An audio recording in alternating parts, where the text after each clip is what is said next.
Baik, kita mulai teman-teman sekalian. Assalamualaikum warahmatullahi wabarakatuh.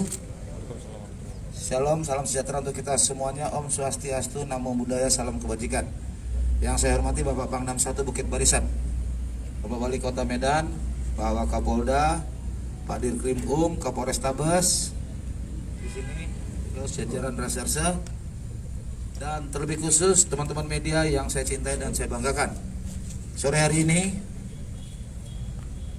kami akan menyampaikan keterangan pers terkait dengan hasil pengungkapan tindak pidana pencurian dan kekerasan yang terjadi di toko emas Aulia Chan dan toko emas Masrul F yang terjadi pada hari Kamis tanggal 26 Agustus 2021 sekitar pukul 14.30 waktu Indonesia Barat, di mana kedua toko emas itu berlokasi di Pajak Simpang Limun, Pasar Simpang Limun. Pajak, kalau orang Medan bilang pajak ya. Pasar Simpang Limun yang beralamat di Jalan Sisingamangaraja, ya, Kelurahan Sudirejo 2, Kecamatan Medan Kota Medan, Sumatera Utara. Pasal yang kita persangkakan kepada para pelaku adalah pasal 365 ayat 2 ke 4E dan 2E serta pasal 55, 56 Kitab Undang-Undang Hukum Pidana sebagaimana dengan ancaman hukuman 12 tahun penjara.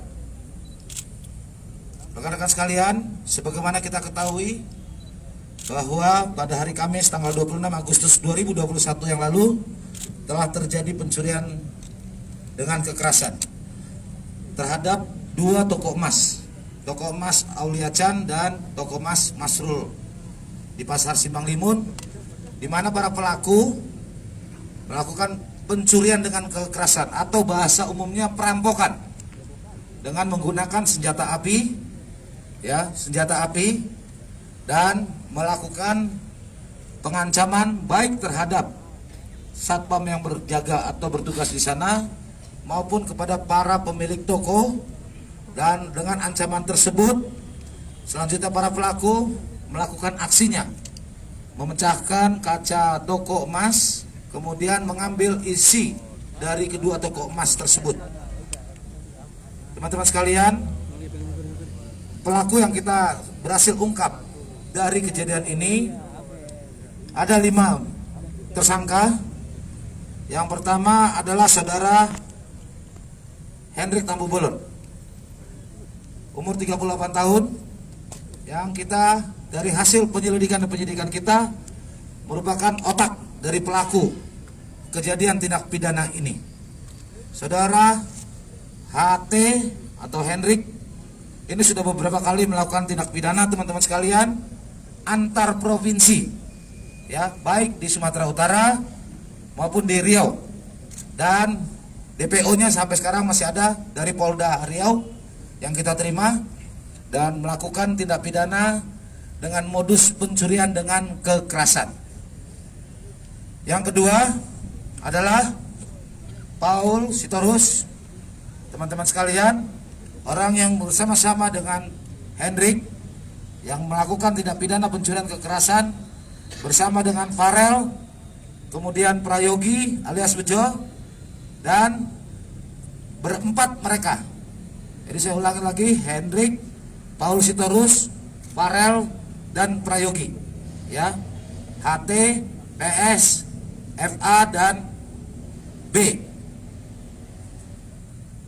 3 dari pelaku, yaitu saudara Paul, Farel, dan Prayogi, itu adalah orang yang dipertemukan berdasarkan berkat bantuan saudara Dian.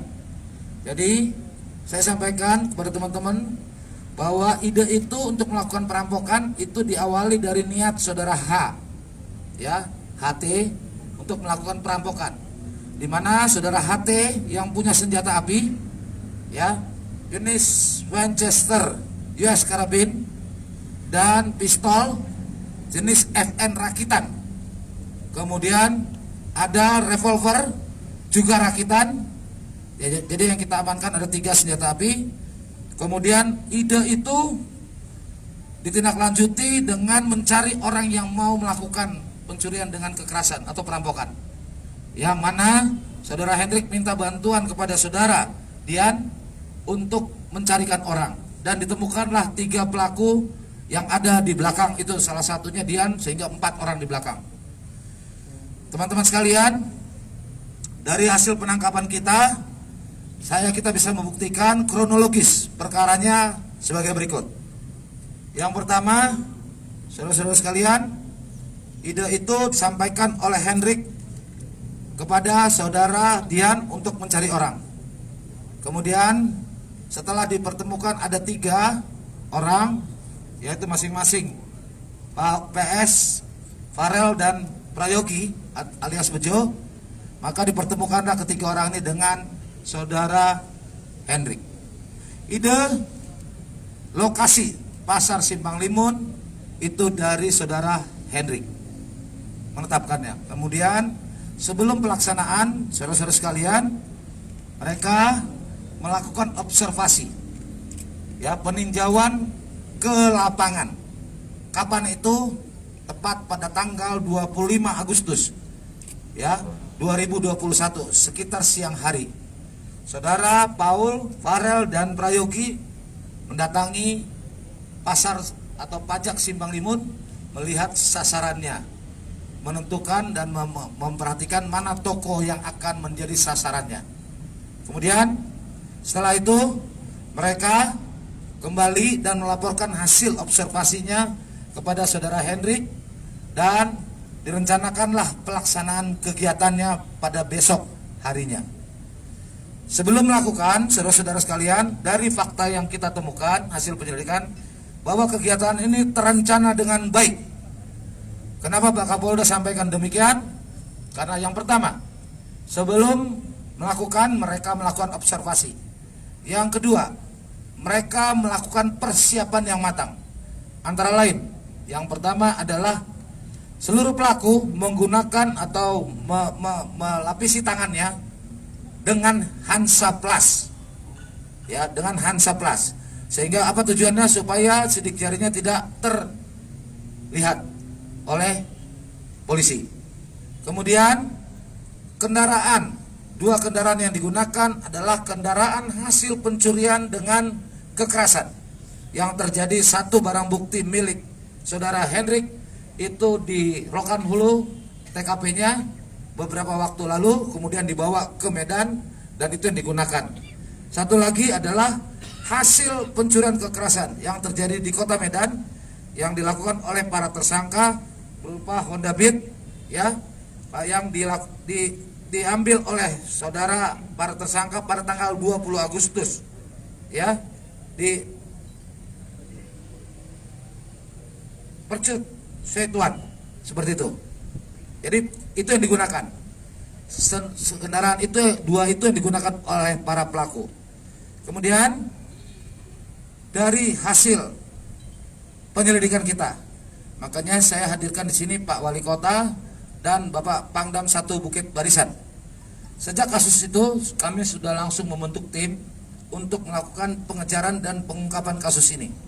Sebagaimana saudara-saudara dan isu yang berkembang bahwa sangat dimungkinkan pelaku ini dilakukan, tindak pidana ini dilakukan oleh orang-orang yang berpengalaman dan cenderung mengarah kepada salah satu institusi, termasuk anggota saya. Ya, saya dengan tegas dengan Bapak Panglima, kita harus ungkap ini supaya jelas, jangan menjadi bola liar, dibuat isu yang tidak benar. Dari hasil penyelidikan kita juga bekerja sama dengan pemerintah kota Medan untuk melakukan penyelidikan.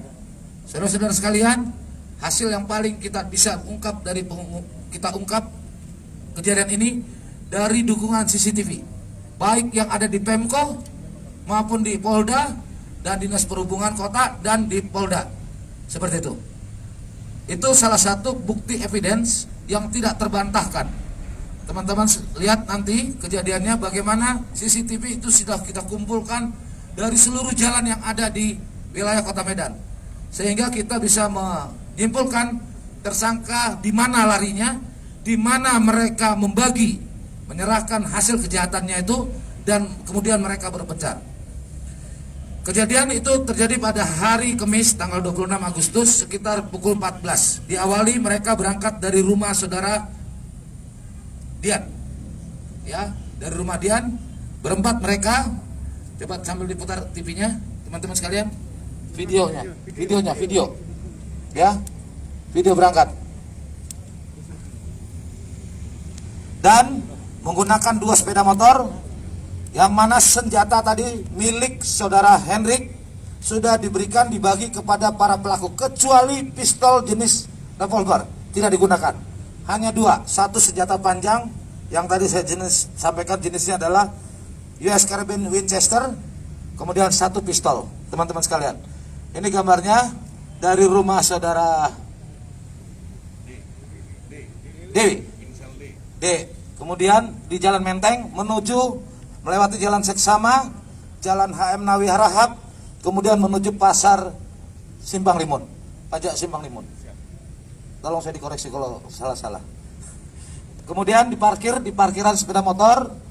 Selanjut, kemudian para pelaku memarkirkan sepeda motor parkir. Ya, ini teman-teman, yang di depan itu Bejo dan Hendrik, yang di belakang sepeda motornya Farel dan Paul, teman-teman sekalian. Lanjut, yang parkir sepeda motor di Pasar Simpang Limun.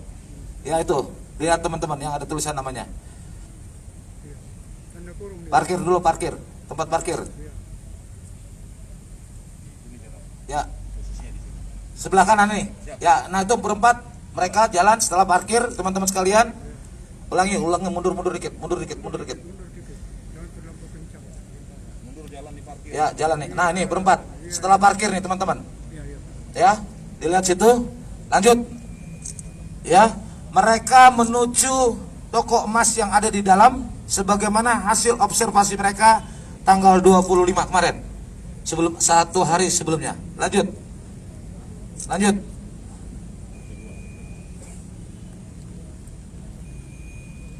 Ini masuknya. Ya, ini masuknya, teman-teman sekalian. Terus saudara-saudara lihat, yang di depan Farel dan Bejo, kemudian di belakang Paul dan Hendrik, teman-teman sekalian. Ya, lanjut. Nih, lanjut.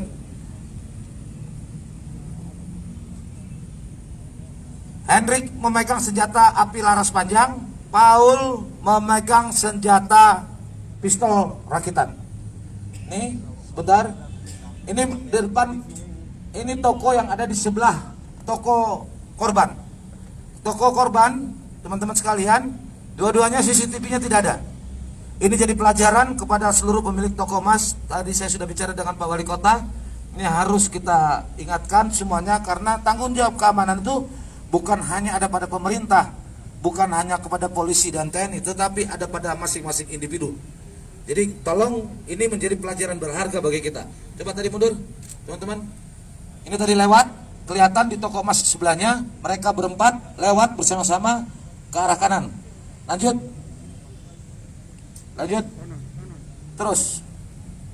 Nah, sampai ke ujung ini, teman-teman sekalian, pada saat mereka, sebentar, pada saat tadi mereka lewat di toko emas itu, ada seseorang yang diduga adalah polisi oleh mereka, berpakaian coklat, sehingga membuat mereka tidak langsung melakukan aksinya pada saat pertama kali datang. Teman-teman sekalian, membatalkan dan mereka jalan terus, karena mereka berpikir bahwa itu adalah petugas. Mereka berjalan sambil membahas siapa itu orang, dan lanjut, ini keluar, teman-teman. Mereka berputar kembali mengelilingi tempat ini, tempat parkir nih, kalau saya tidak salah ya Pak. Nah nih teman-teman, nah itu lihat, mereka berempat keluar dari sana yang dilingkarin, ya, setelah orang baju putih ini. Nah lihat teman-teman sekalian, itu berputar karena takut melihat tadi petugas yang ada, yang diduga sebagai aparat keamanan. Lanjut, terus berputar dan diputuskan mereka akan laksanakan aksinya. lanjutan, teman-teman sekalian. Ini mutar, teman-teman bisa lihat kakinya ada situ, ya gambarannya. Lanjut sampai berputar ke belakang pasar menuju ke tempat parkiran motor. Betul ya Pak Tatan? Itu masih kelihatan kaki-kakinya masuk lagi ke tempat tadi. Lanjut.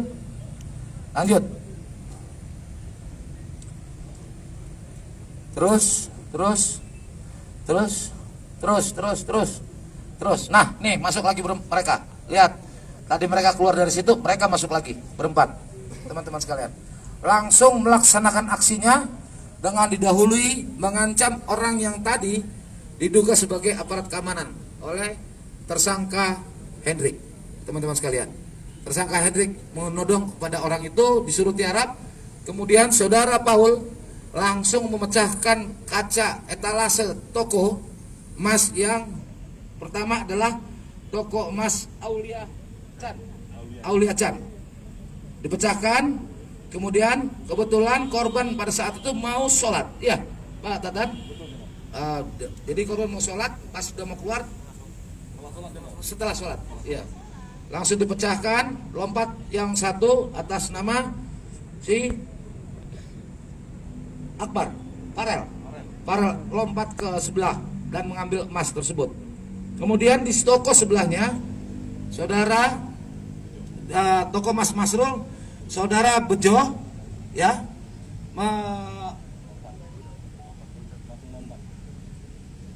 tidak, pertama dia Bejo menodongkan senjata, enggak, langsung lompat. Mohon maaf ya, Bejo langsung lompat teman-teman sekalian, ya, ke toko emas Masrul dan mengancam pemiliknya. Diperintahkan untuk tiarap pemiliknya. Kebetulan karena pemiliknya dengar ada pecah-pecah, dia tadinya mau keluar. Ada saksi, kebetulan korbannya ada di sini, tapi keburu pelaku lompat dan mengancam dia. Kebetulan dia berdua dengan adiknya, ya Pak. Mana Pak? Ini Pak Adik mana? Ya Pak Adik. Ya, dengan adiknya diancam gitu, suruh tiarap. Betul ya? Iya, suruh tiarap. Kemudian diambillah itu. Sempat pelaku untuk membuka brankas yang ada di dalam toko Masrul. Setelah itu diambil emasnya, kemudian pelaku kembali lompat keluar dan sama-sama pelaku yang lainnya berempat meninggalkan toko emas tersebut. Sepanjang perjalanan menuju ke tempat sepeda motor, para pelaku sempat mengeluarkan tembakan, mengingatkan para pengunjung masyarakat untuk tidak mencoba mendekat. Dan pada akhirnya di tempat parkir sepeda motor, para tersangka ini, teman-teman sekalian, ya, berhadapan dengan, kita harus berikan apresiasi kepada tukang parkir yang sempat mencoba menghalangi para pelaku, ya, para pelaku. Namun para pelaku ini yang menembak siapa? Yang menembak Hendrik menembak korban dan mengenai di bawah telinganya korban, leher di bawah telinga, ya, di bawah telinga kena lehernya. Dan korban atas nama Julius Ardi Simanungkalit, ini korbannya, teman-teman sekalian, ya. Jadi alhamdulillah penanganan yang cepat, korban dirawat di Rumah Sakit Bayangkara dan dilakukan operasi dan saat ini sudah kembali sembuh, sudah berada di rumah, ya. Ini nanti Pak Wali Kota sudah berencana akan memanggil yang bersangkutan sebagai bentuk penghargaan kepada masyarakat yang aktif untuk berani melawan kejahatan. Selanjutnya, teman-teman, setelah menembak, para pelaku lari menuju dengan berboncengan. Ini yang saya bilang tadi. Saya coba dengan anak-anak penyelidik mencoba mengumpulkan bukti CCTV yang ada di jalan. Makanya kita sudah sepakat dengan Pak Wali Kota, ke depan kita akan mewajibkan semua tempat usaha, semua jalan akan kita lengkapi dengan CCTV karena itu bagian kita untuk mengungkap, salah satu cara untuk mengungkap suatu tindak pidana. Ya, terima kasih Pak Wali Kota atas bantuannya. Ini teman-teman sekalian, tersangka keluar, ya, dengan sepeda motor, dan terakhir kita temukan CCTV-nya menuju Jalan Balai Desa, Kecamatan Batangkuis, ya, Batangkuis, Deli Serdang. Kenapa lari ke sana, teman-teman sekalian? Ternyata itu adalah lokasi Hendrik biasa mancing. Tanah kosong dan mereka mengarah ke sana. Di lokasi itulah mereka mengganti, melepas bajunya, kemudian menyerahkan emas hasil kejahatan itu kepada saudara Hendrik. Hendrik lah yang membawa ya senjata hasil kejahatan tersebut. Mereka pisah berempat. 3 orang, mana 3 orang? Motornya dari TKP tempat mereka melepas baju dan mengganti, menyerahkan. Ini videonya yang terakhir. Langsung itu, teman-teman. Terus. Ya, nih bertiga. Jadi ini Farel, Bejo, sama Paul. Itu keluar dari tanah kosong di mana Hendrik biasa dulu suka mancing di tempat itu. Makanya ditentukan. Siapa yang menentukan ke sana? Semuanya adalah saudara Hendrik. Ya. Jadi dia lebih banyak menjadi operator dari pelaksanaan atau kegiatan tindak pidana ini. Saudara-saudara sekalian, dari hasil ini kita bisa menemukan identitas pelaku semuanya, dan pada akhirnya kita bisa menangkap para pelaku. Diawali dengan penangkapan terhadap saudara Hendrik, ya, Hendrik di Dairi, di mana? Siapa? Paul dulu ya, Paul itu kita tangkap di Medan, kemudian Hendrik itu ditangkap di Dairi, ya, di Dairi, di rumah orang tuanya. Jadi setelah melakukan pisah, dia lanjut dengan menggunakan sepeda motornya. Makanya sepeda motornya kita dapat. Ada yang di belakang sana sepeda motornya, itu adalah yang sepeda motor hasil kejahatan Hendrik dari Rokan Riau, Kampar Riau, teman-teman sekalian. Dan emas tersebut sempat disembunyikan di atas plafon rumah bapaknya, dan setelah kita amankan baru sempat penyidik terkecoh. Nanti setelah kita minta keterangannya baru dijelaskan bahwa barang itu setelah disimpan di plafon oleh saudaranya disimpan, ditanam kembali di halaman belakang rumah orang tuanya. Alhamdulillah itu lengkap emasnya. Dari hasil kejahatan tidak satu butir pun yang tercecer ataupun sempat terjual. Teman-teman sekalian, ada foto yang di lapangan. Di lapangan. Ini rumahnya, Dairi, rumah orang tuanya di belakang ya. Waktu temukan pertama. Ya, di belakangnya. Kemudian diamankan saudara Bejo di Rohul. Ya, kemudian Dian itu selaku orang yang mempertemukan di perbatasan Kisaran dan Labuan Batu Utara. Saudara-saudara sekalian, bahwa dalam pelaksanaan pengungkapan ini tim harus melakukan tindakan tegas dan terukur. Karena pada saat kita lakukan rekonstruksi di Batangkuis kepada saudara Hendrik mencoba menyerang dan melawan petugas serta mencoba melarikan diri. Maka kita lakukan tindakan tegas, tim melakukan tindakan tegas dan terukur kepada para pelaku. Termasuk juga 3 pelaku lainnya, teman-teman sekalian. Jadi tim sudah masuk ke Batangkuis melakukan rekonstruksi awal terkait dengan pada waktu mereka pisah dan menyerahkan emas itu kepada saudara Hendrik dan 3 orang melepas bajunya. Barang bukti yang kita temukan, teman-teman sekalian, antara lain 1 pucuk senjata api laras panjang tadi dengan merek Winchester, 1 pucuk senjata api laras pendek jenis pistol rakitan, 1 pucuk senjata api laras pendek revolver rakitan, kemudian 117 butir peluru ukuran 9 mm, 69 butir peluru ukuran 7,62, 11 butir peluru revolver ukuran 3,8, 1 unit sepeda motor Honda Beat putih les biru. Ini termasuk pakaian-pakaian yang digunakan oleh tersangka, termasuk juga bukti evidence berupa CCTV pada waktu tersangka membeli Hansa Plus, ada videonya Pak Tatan, videonya pada waktu Hansa Plus, ya, dilihat situ teman-teman,